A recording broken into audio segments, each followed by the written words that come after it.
ज्ञान गंगा गीता दर्शन। पूर्व प्रसंग में आप श्रवण कर रहे थे, भगवान श्री कृष्ण आपको बता रहे थे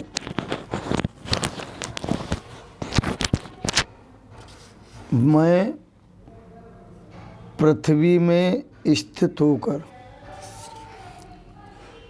समस्त जगत को धारण करने वाला हूँ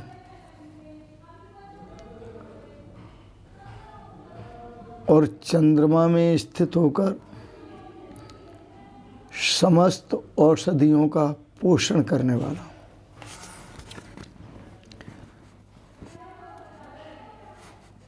पृथ्वी रूप से भगवान संपूर्ण जगत को धारण करने वाले हैं और चंद्रमा रूप से भगवान उसका पोषण करने वाले हैं। ऐसे परमेश्वर का प्रभाव आप पूर्व प्रसंग में श्रवण कर रहे थे।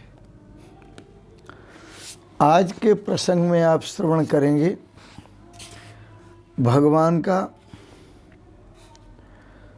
अपने को वैश्वानर रूप में बताना। भगवान कहते हैं कि मैं वैश्वानर रूप अग्नि हूँ और वैश्वानर रूप अग्नि सबके भीतर हूँ और सब प्रकार के अन्न को पचाने वाला हूँ, ऐसा भगवान बताते हैं। गीता दर्शन 15वां अध्याय श्लोक 14।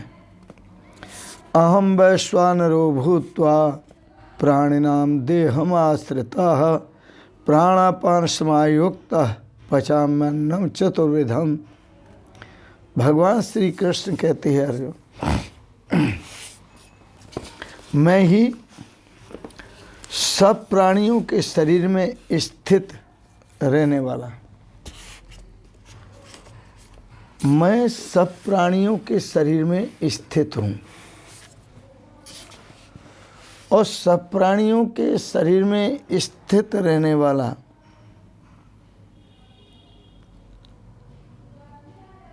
सभी के शरीर में प्राण और अपान को, प्राणवायु को और अपान वायु को संयुक्त रूप से संयुक्त करके वैश्वानर अग्नि का रूप धारण करता हूँ और वैश्वानर अग्नि होकर 4 प्रकार के अन्न को पचाता हूँ। हम किसी व्यक्ति से पूछते हैं, भाई साहब आप भोजन करते हैं? बोले हाँ मैं करता हूँ। कुछ खाते पीते हैं? बोले हाँ खाता हूँ।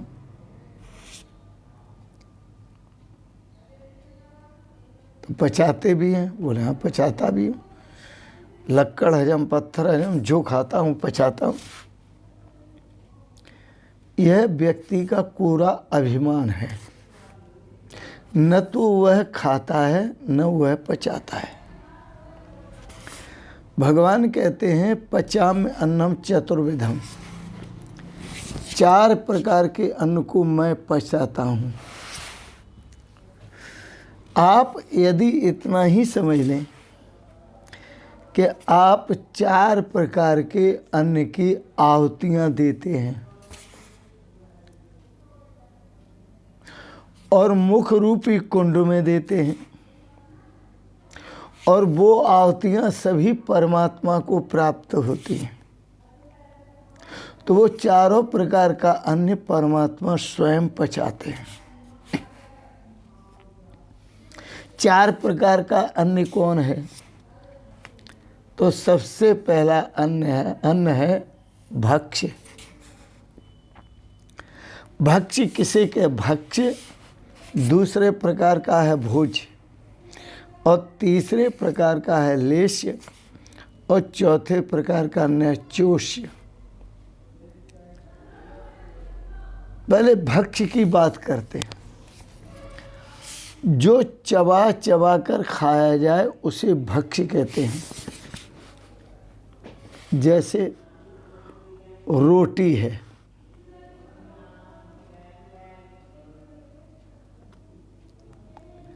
वह चबा चबा कर खाई जाती है, इसलिए उसे भक्ष्य कहते हैं। भोज्य, जो निगल कर खाया जाए उसे भोज्य कहते हैं। जैसे दूध आदि है, उसे सीधा पिया जाता है, निगल कर खाया जाता है।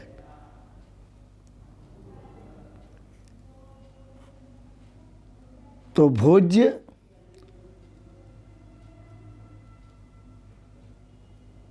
भक्ष्य और लेश्य। लेस किसे कहते हैं? जो चाट कर खाया जाए, चटनी आदि, उसे लेश्य कहते हैं। चोष्य किसे कहते हैं? जो चूस कर खाया जाए, ऊख, गन्ना, जो चूस कर खाया जाता है। भगवान कहते हैं इन चारों प्रकारों के अन्न को मैं पचाता हूँ। वैश्वानर रूप अग्नि धारण करके, वैश्वानर अग्नि का रूप धारण करके चारों प्रकार के अन्न को पचाता हूँ।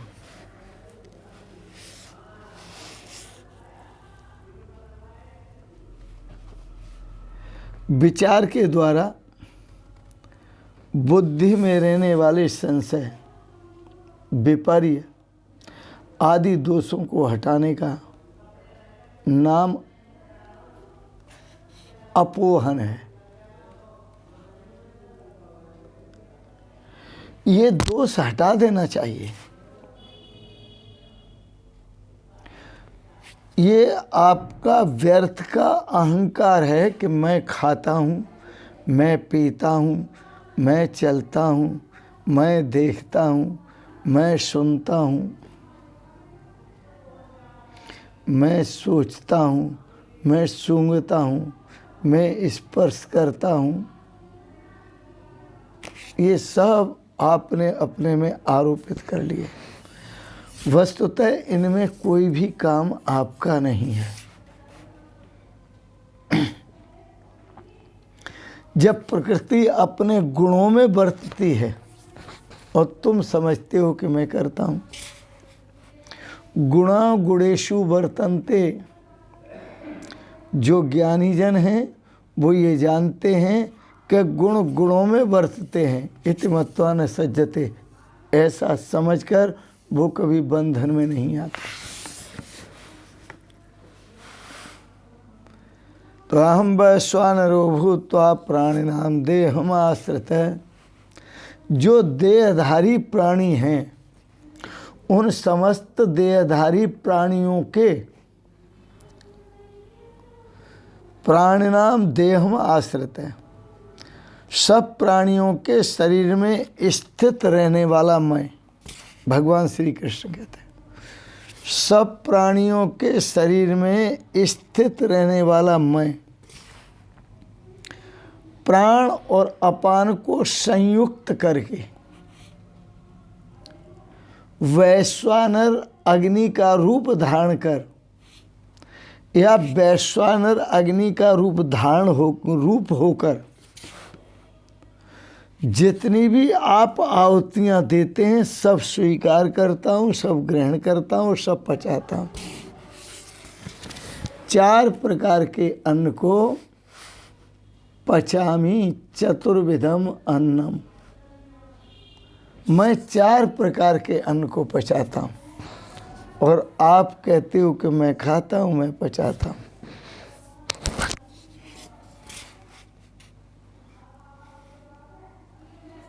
यह एक दोष है। प्रकृति के कार्यों को अपने में ओढ़ लेना, प्रकृति के कार्यों के साथ अपने मैं को जोड़ देना। जैसे चलते पैर हैं और आप कहते हो मैं चलता हूँ। आदान प्रदान हाथ करते हैं और आप कहते हो कि मैं करता हूं। अच्छा बुरा सुनने वाले न सुनने वाले कान हैं और आप कहते हैं मैं सुनता हूं। अच्छा बुरा देखने वाले नेत्र हैं और आप कहते हैं मैं देखता हूं।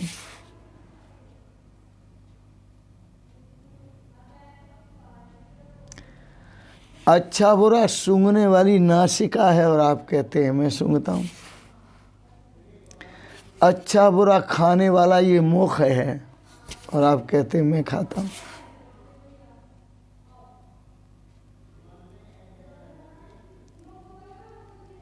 संकल्प विकल्प करने वाला मन है और आप कहते हैं मैं करता हूं। मैं ये संकल्प करता हूं, मैं ये विकल्प करता हूं। निर्णय लेने वाली बुद्धि है और आप कहते हैं ये मेरा निर्णय है।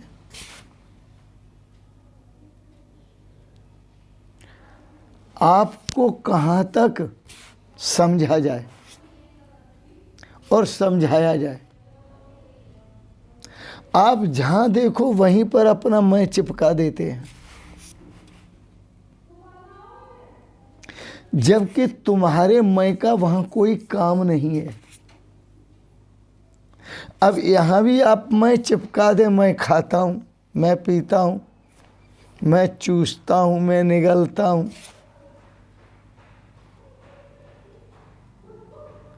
ठीक है, एक आहुति के रूप में जो जा रहा है हाथों के द्वारा, मुख उसे ग्रहण कर रहा है, आंतें उसको आत्मसात कर रही हैं, पचा रही हैं।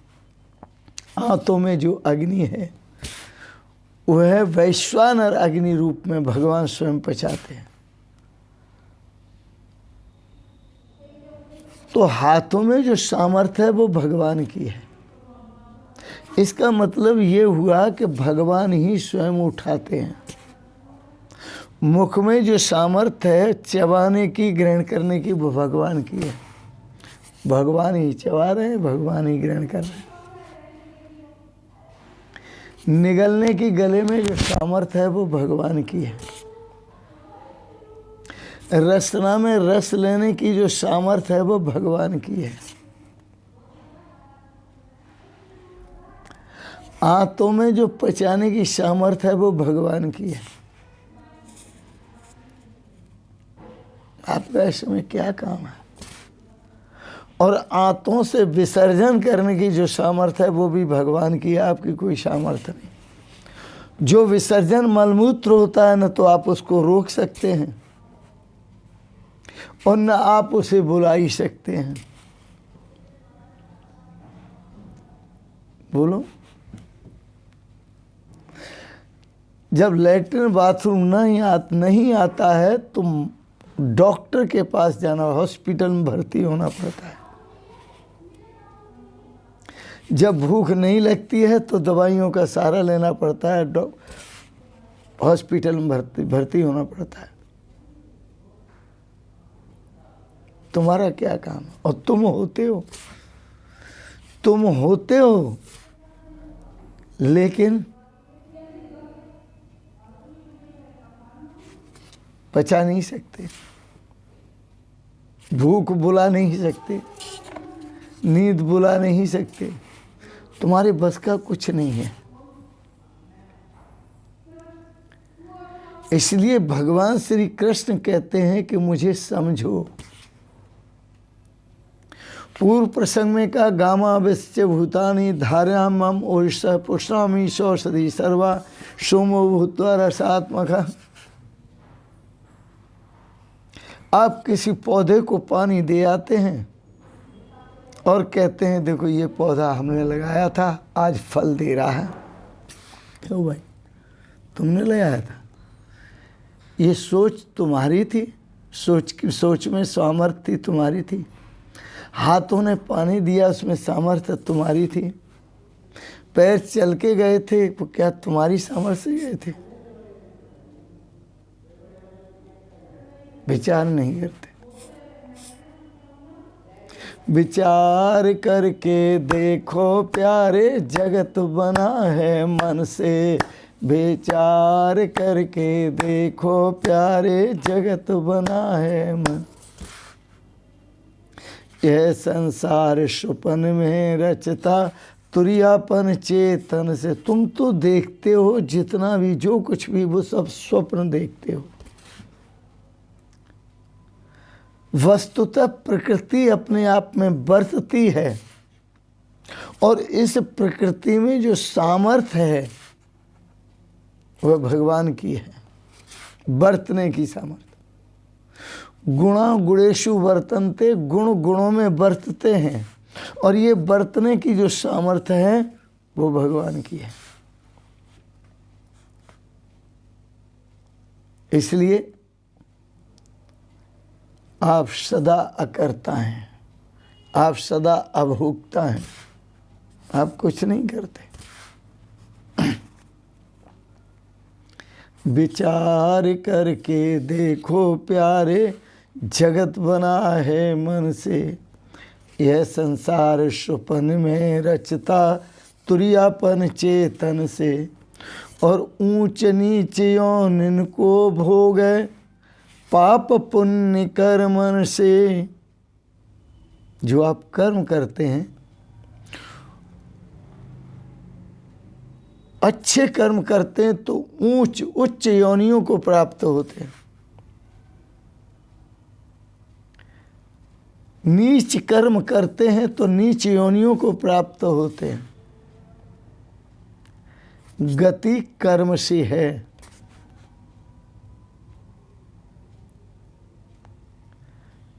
आदर्श योनि में जन्म लेना तुम्हारे कर्म का फल है। नीच योनि, कीट पतंग कीड़े मकोड़े में जन्म लेना, ये तुम्हारे कर्म का फल है।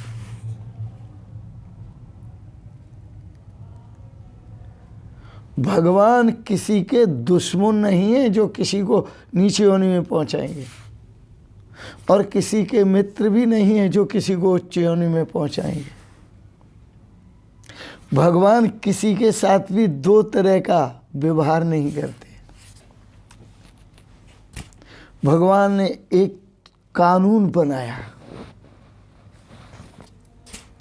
और कानून के साथ भगवान एक हो गए। और वो कानून क्या था? जैसा करोगे वैसा भरोगे।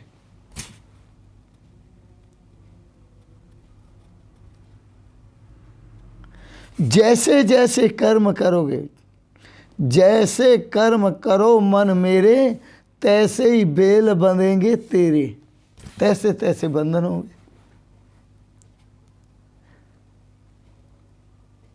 इसलिए अपने अहंकार को मत चिपकाओ, तुम अपने अकर्ता स्वरूप का दर्शन करो। भगवान हर जगह कहते हैं मुझे पहचानो सब जगह। जो हो रहा है मेरी सत्ता से हो रहा है। जो समझदार भक्त हैं वो हाथ जोड़ के कह देते हैं, तेरी सत्ता के बिना हे प्रभु मंगल मूल, पत्ता तक हिलता नहीं, खिले न कोई फूल।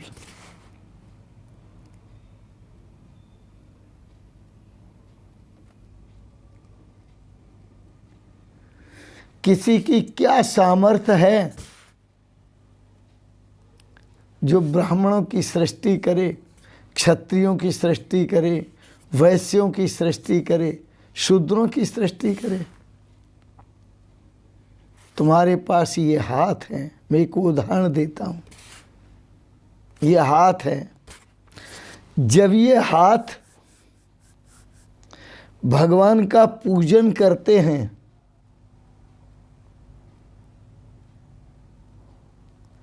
जब ये हाथ वेदों को हाथ में लेकर के आंखों से पढ़ते हैं, तो जब ये वेदों को पढ़ते हैं हाथों में लेकर वेदों को, और फिर जब पढ़ता है व्यक्ति तब वो ब्राह्मण होता है।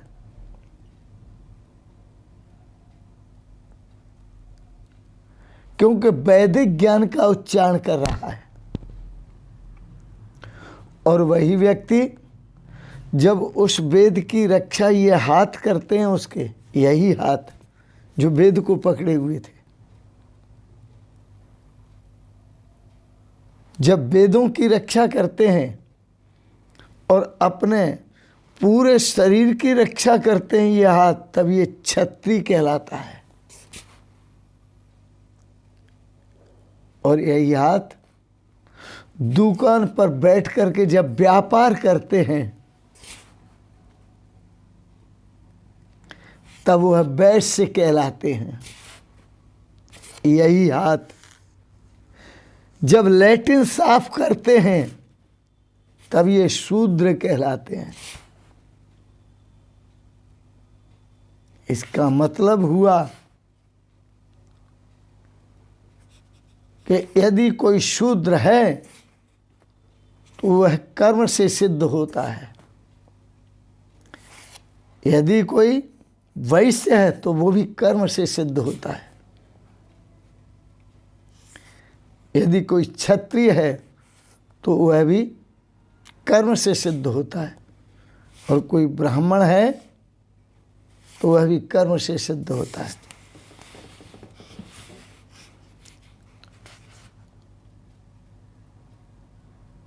कोई द्विज है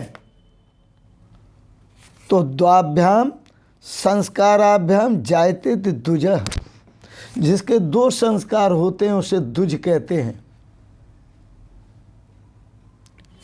द्विज मनुष्य को भी कहते हैं और द्विज पक्षियों को भी कहते हैं। पक्षी को द्विज क्यों कहते हैं? क्योंकि द्वाभ्याम संस्काराभ्याम जायते, जिसके 2 संस्कार होते हैं उसको द्विज कहते हैं। पक्षी के 2 संस्कार होते हैं। मुर्गी के जो अंडा होता है, पहले वो है अंडा का जन्म देती है अंडे को, और उस अंडे से फिर बच्चे को जन्म मिलता है। ऐसे 2 संस्कार हुए उस बच्चे के, पहले अंडे में आया और अंडे से फिर अलग हुआ। 2 संस्कार। मुर्गी के अंदर से आया अंडा और अंडे के अंदर से आया बच्चा, 2 संस्कार हुए, इसलिए वह भी द्विज है। पक्षी द्विज है और यह मनुष्य भी द्विज है, इसके 2 संस्कार होते हैं। एक जन्म संस्कार होता है और एक कर्म संस्कार होता है, इसके 2 संस्कार हैं। नामकरण संस्कार। द्वाभ्याम जायते, 2 संस्कारों से द्विज कहलाता है। और विप्र वेद अभ्यासी भवद विप्रः, वेद के पढ़ने से यह विप्र कहलाता है।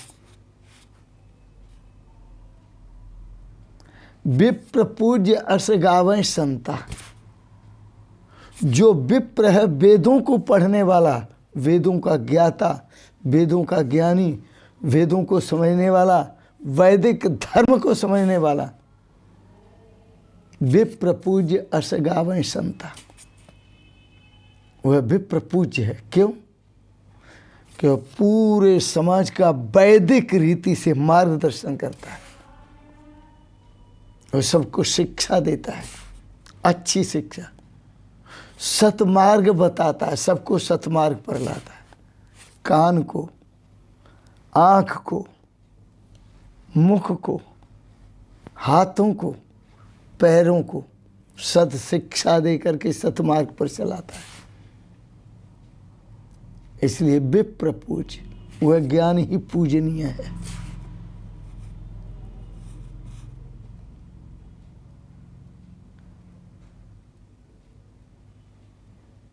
पूज्य विप्र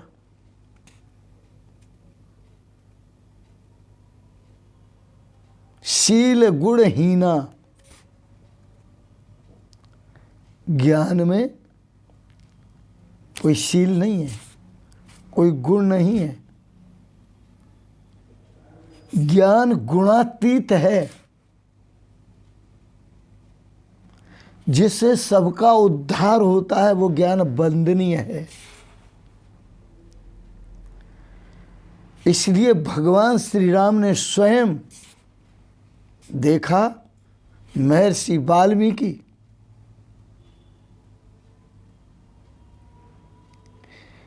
हम ये मानते हैं, कुछ लोग ये मानते हैं कि ये छोटी जाति के हैं, लेकिन ऐसे महर्षि वाल्मीकि जी को वह भगवान श्री राम दंडवत करते हैं। जिनकी पूजा ब्राह्मण करते हैं वह भगवान राम महर्षि वाल्मीकि की पूजा करते हैं, दंडवत करते हैं, प्रणाम करते हैं। पूज्य विप्र, पूजा ज्ञान की होती है, उसमें कोई शील नहीं होता, गुण नहीं होता, ज्ञान ज्ञान होता है, विशुद्ध ज्ञान होता है। मैंने आपको एक मोटा सा उदाहरण दिया हाथों का, इसी तरह आप शरीर को देख लीजिए। जब शरीर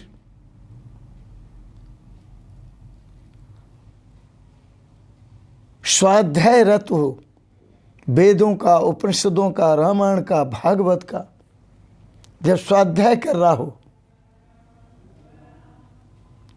तो यह विप्र है। और यही शरीर जब रक्षा कर रहा हो अपनी, तो यही क्षत्रिय है, पूरे शरीर की रक्षा कर रहा हो, या यूं कहो समस्त मर्यादाओं की रक्षा कर रहा हो, तो यही शरीर क्षत्रिय है। जब यह शरीर वेद के पढ़ने में लगा हो, रत हो, शास्त्रों के पढ़ने में रत हो, सद्ग्रंथों के पढ़ने में रत हो, तब ये विप्र है, ब्राह्मण है। क्योंकि ब्रह्म को जानने में लगा है, और ब्रह्म को जान लिया तब ये ब्राह्मण है। केवल वेद पढ़ने से ब्राह्मण नहीं है, वेद पढ़ने से विप्र है, विद्वान है, शब्दों का विद्वान है, और उन शब्दों में जो ब्रह्म व्यापक है, उस ब्रह्म को जब जान लिया तो ब्रह्म जानात ब्राह्मण, ब्रह्म को जानकर वो ब्राह्मण है। और शास्त्रों को पढ़कर समस्त मर्यादाओं को जाना, और उन समस्त मर्यादाओं की अपनी संस्कृति के मान बिंदुओं की, अपने समाज के मान बिंदुओं की, अपने मर्यादाओं की मान बिंदुओं की जब रक्षा करता है तब वो क्षत्रिय है। जैसे ये हाथ वेद में भुजाओं को क्षत्रिय कहा है, क्योंकि ये शरीर के पूरे अंगों की रक्षा करती है। मुख को ब्राह्मण का है, क्योंकि ये मुख को ब्राह्मणों अस्य मुख मासीत, मुख ब्राह्मण है, उसी से सारी सृष्टि प्रकट हुई है। अस्य निश्वसितम वेदा, उस परमात्मा से ही तो सब वेद प्रकट हुए हैं। ब्रह्म जानात ब्राह्मण, उस ब्रह्म को जो जान लेता है वही ब्राह्मण है। यह शरीर जब व्यापार करता है, चाहे वह चलने का व्यापार हो, चाहे देखने का व्यापार हो, सुनने का व्यापार हो, खाने का व्यापार हो, बोलने का व्यापार हो, आदान प्रदान का व्यापार, तब ये वैश्य है। यही शरीर, तब ये वैश्य है। और पैर जो सारे शरीर के वजन को ढो करके ले जाते हैं, ये सेवा में लगे हुए हैं, जहाँ का वो वहीं लेकर के चले जाते हैं। सत्संग में जाना है, पैर लेकर के जाते हैं पूरे शरीर को, ये सेवा में रहते हैं, इसलिए शूद्र हैं। क्यों किसी के ऊपर छींटाकशी करते हो? क्यों नहीं अपने आप में ही देखते? आप स्वयं ब्राह्मण हो, विप्र हो, क्षत्रिय हो, वैश्य हो और शूद्र हो, पूरे के पूरे समूह सुसंगात है, वो सब आप हो, आपके सिवाय कोई दूसरा नहीं है। क्यों विवाद में पड़े हो? और जो भी विवाद कर रहे हैं उन्हें तो मैं ये कहूंगा वो मूढ़ बुद्धि मूर्ख है। उन्होंने इन समस्त शास्त्रों के रहस्य को जाना नहीं, वेदों को रहस्य को नहीं जाना, ऋषियों की वाणी को समझा नहीं, ऋषियों की मानसिकता को नहीं समझा, भगवान की वाणी को नहीं समझा। इसलिए समझ लो, दादू एक ही आत्मा, साहिब ही समाए, साहिब के नाते मिलो भेष पंथ के नाए। दादू जी महाराज ने कहा था सब एक ही तो है,